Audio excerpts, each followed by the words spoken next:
Halo sahabat JKB, senang dapat menjumpai saudara-saudara di dalam acara Wasiat Kekal, berupa renungan firman Tuhan yang dapat memandu kehidupan kita hari lepas hari.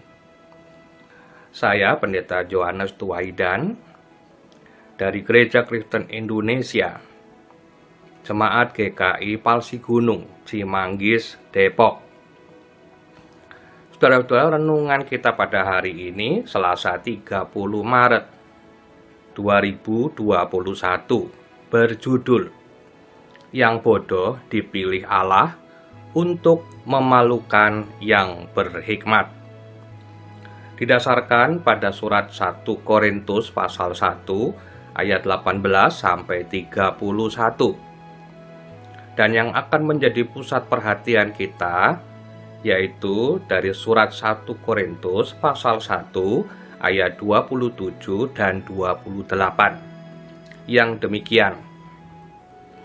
Tetapi apa yang bodoh bagi dunia dipilih Allah untuk memalukan orang-orang yang berhikmat, dan apa yang lemah bagi dunia dipilih Allah untuk memalukan apa yang kuat, dan apa yang tidak terpandang dan yang hina bagi dunia dipilih Allah.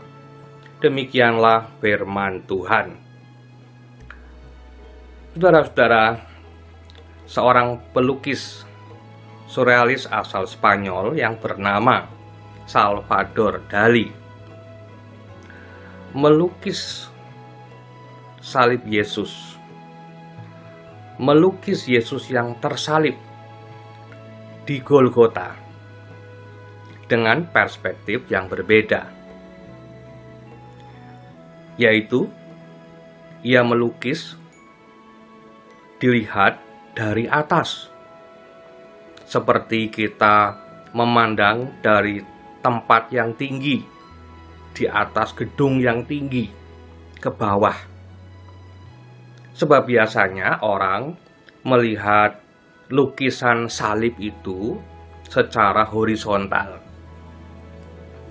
sehingga seperti pada umumnya melihat salib Kristus dipandang dari sudut pandang dunia pada umumnya, sehingga salib Kristus dilihat sebagai kebodohan, sebagai kehinaan, kekalahan. Akan tetapi, pelukis surrealis asal Spanyol ini, Salvador Dali, melukis dilihat dari atas, seperti Allah melihat dari sorga ke bumi. Sehingga Dali ingin menunjukkan kepada kita semua bahwa salib Kristus dapat dilihat dari perspektif yang berbeda, tidak seperti dunia pada umumnya. Jadi melihatnya dari atas. Inilah yang diungkapkan oleh Rasul Paulus di dalam surat 1 Korintus pasal 1. Dan di situ Rasul Paulus menuliskan, apa yang lemah dipilih Allah untuk memalukan yang kuat, yang hina dipilih Allah untuk memalukan yang berhikmat. Nah, saudara-saudara, apa maksudnya? Kalau kita melihat secara horizontal, maka kita melihat seperti dunia melihat pada umumnya, sehingga kita melihat salib Kristus itu sebagai sebuah kebodohan, kekalahan, hukuman, sehingga kita cenderung menyalahkan orang lain, merendahkan sesama. Kita merasa lebih hebat, lebih berhikmat ketimbang yang lain. Itu karena kita melihat secara horizontal. Tetapi ketika kita melihat dari atas, seperti halnya pelukis surrealis Salvador Dali ini, maka kita akan melihat semuanya sama, baik yang disalib maupun yang tidak disalib. Tidak ada yang lebih tinggi ataupun lebih rendah. Justru pada salib itu kita mendapatkan sesuatu yang berbeda, yaitu kasih Allah, pengampunan, hikmat, kekuatan. Disitulah bedanya. Sehingga Rasul Paulus menuliskan, apa yang lemah dipilih Allah untuk memalukan apa yang kuat. Salib yang dilihat sebagai sebuah kebodohan, kekalahan, justru dipilih Allah untuk memalukan orang-orang yang merasa hebat, yang merasa benar, dan yang merasa lebih dari sesama yang lain. Karena itu, Bapak Ibu Saudara-saudara sekalian, marilah kita melihat salib Kristus bukan seperti dunia melihatnya secara horizontal, karena kita akan cenderung merendahkan yang lain. Tetapi mari kita melihatnya seperti yang dilihat oleh pelukis surrealis, yaitu Salvador Dali. Maka kita akan mendapatkan perspektif yang berbeda. Kita akan melihat seperti Allah melihat. Semuanya sama. Justru pada salib itu, kita akan mendapatkan kasih Allah, hikmat Allah, pengampunan dari Allah. Di dalam salib itu kita akan dikuatkan, dipilih oleh Allah. Sehingga kita tidak bisa merasa lebih dari yang lain. Kita tidak bisa merasa lebih kuat dari yang lain, lebih hebat, lebih berhikmat. Kita harus sujud menyembah kepada Tuhan. Kita harus melihat semuanya sama. Hanya oleh karena anugerah Allah, hanya oleh karena pengampunannya, kita dipilih dan kita dipakainya untuk menjadi berarti. Karena itu, marilah kita melihat seperti Allah melihat. Jangan melihat seperti dunia melihat, tetapi melihat seperti yang dilihat oleh sang pelukis surrealis Salvador Dali. Kita melihat dengan perspektif yang berbeda.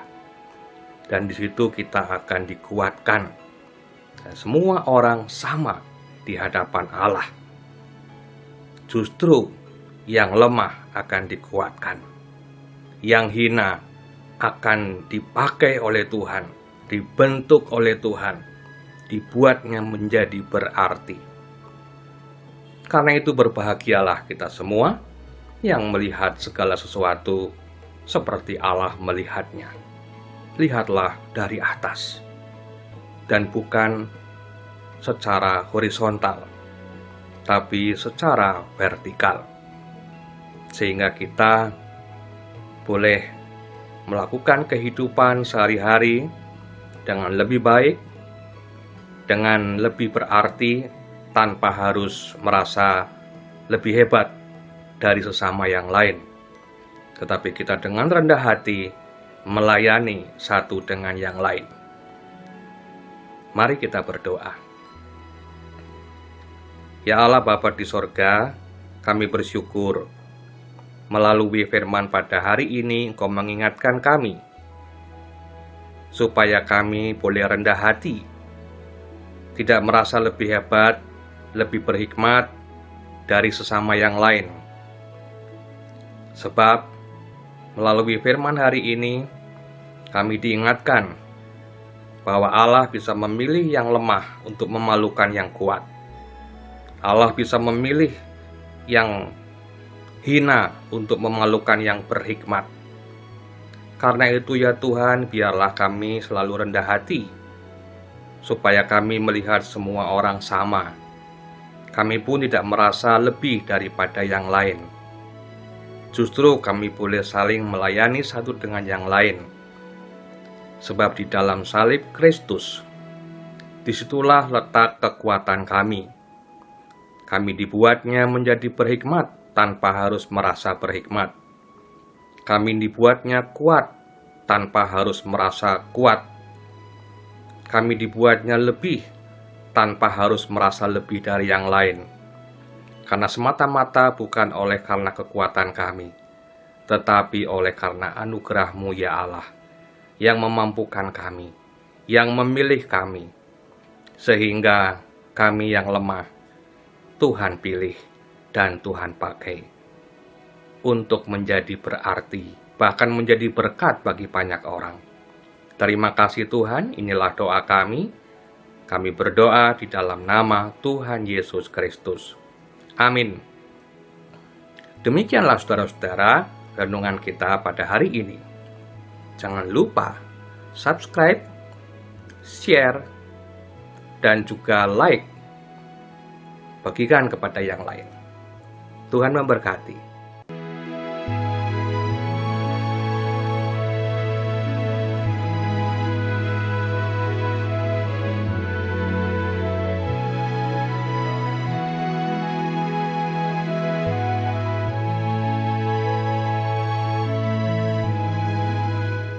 Sahabat, mari dukung pelayanan dan pekabaran Injil melalui YKB dengan membagikan link acara ini kepada sebanyak mungkin orang. Dukungan juga dapat saudara lakukan dengan mentransfer dukungan finansial ke rekening BCA ke nomor 450-305-2990 450-305-2990 atas nama Yayasan Komunikasi Bersama.